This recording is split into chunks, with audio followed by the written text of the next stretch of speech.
السلام علیکم ورحمۃ اللہ وبرکاتہ۔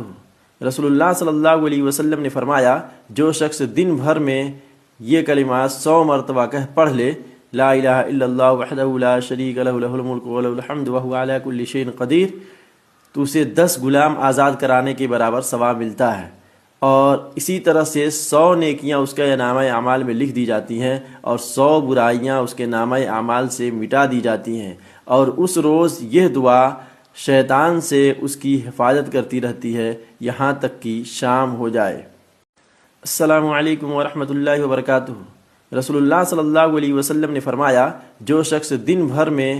یہ کلمات 100 مرتبہ پڑھ لے، لا الہ الا اللہ وحدہ لا شریک لہ لہ الملک ولہ الحمد وہو علی کل شیء قدیر، تو اسے 10 غلام آزاد کرانے کے برابر ثواب ملتا ہے،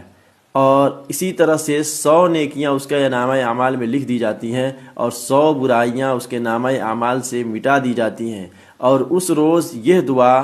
شیطان سے اس کی حفاظت کرتی رہتی ہے یہاں تک کہ شام ہو جائے۔ السلام علیکم ورحمۃ اللہ وبرکاتہ۔ رسول اللہ صلی اللہ علیہ وسلم نے فرمایا، جو شخص دن بھر میں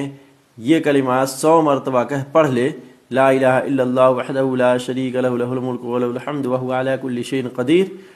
تو اسے 10 غلام آزاد کرانے کے برابر ثواب ملتا ہے، اور اسی طرح سے 100 نیکیاں اس کے نامہ اعمال میں لکھ دی جاتی ہیں، اور 100 برائیاں اس کے نامہ اعمال سے مٹا دی جاتی ہیں، اور اس روز یہ دعا شیطان سے اس کی حفاظت کرتی رہتی ہے یہاں تک کہ شام ہو جائے۔